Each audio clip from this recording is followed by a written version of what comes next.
Hey everyone, Blue Sky Benefit Solutions here. We talked in a previous video about what Employee Navigator could do for you and kind of just an overview of all the features the program had. And we did that from an HR professional's perspective. Well, here we're going to show you basically how things look from the perspective of an employee when they log in, what sorts of things they'll be seeing. So we're going to very quick just set up a demo employee for the sake of this presentation, and then go ahead with showing you the perspective that they will see and the different options they will have with Employee Navigator.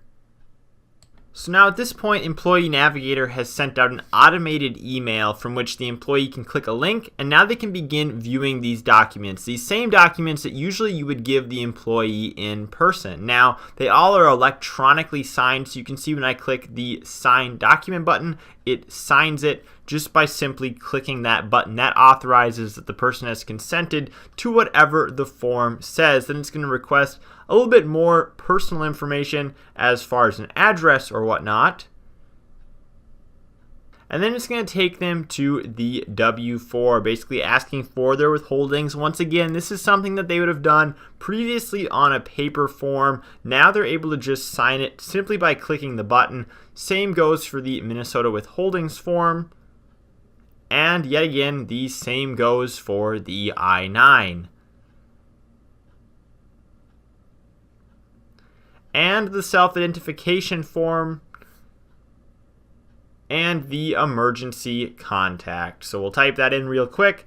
And then they have completed their main, core onboarding paperwork that they would have to do. And we can move into the next step, which is actually doing, some of the more fine-tuned things, such as the benefit enrollment. So once we're logged into Employee Navigator here, we can see that there are 4 tasks that they need to complete. You can actually access these tasks by clicking on the required tasks section, and we can see that they're the I-9 that I left relatively blank, and the message from the CEO, and a few other things. So it just kind of keeps you up to date on what you will need to be doing in order to get up to speed with being a new employee. So you can see the CEO message. Once they've read that, they can check it off, click finish, move on to their next task. So we'll just back up here and take a look at a few of these other things. So like I said, there's just a few tasks that they'll have to complete once they get beyond those first few screens and those onboarding paperwork, and then we can go to the benefit enrollment. So some of this personal information is already filled in.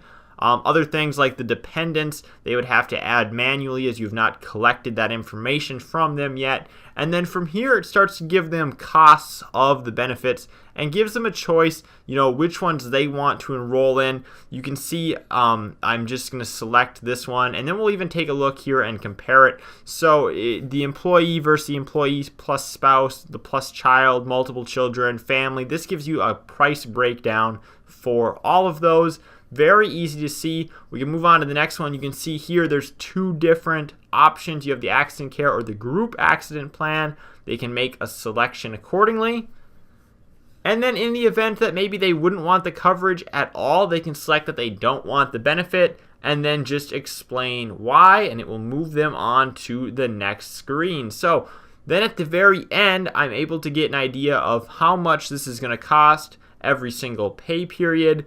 In this case, it was $103 per pay period. It shows the plans that I'm enrolled in and the plans that I declined to enroll in. So that's basically how you set things up as far as the benefit enrollment. That's something that we can help the employees with in a one-on-one type of situation. But you can see that the rest of this filled in pretty clearly just based on the information that I provided. So many of these things were steps that you would normally do in a paper fashion that you're now able to do paperlessly with Employee Navigator and just make the record keeping so much simpler.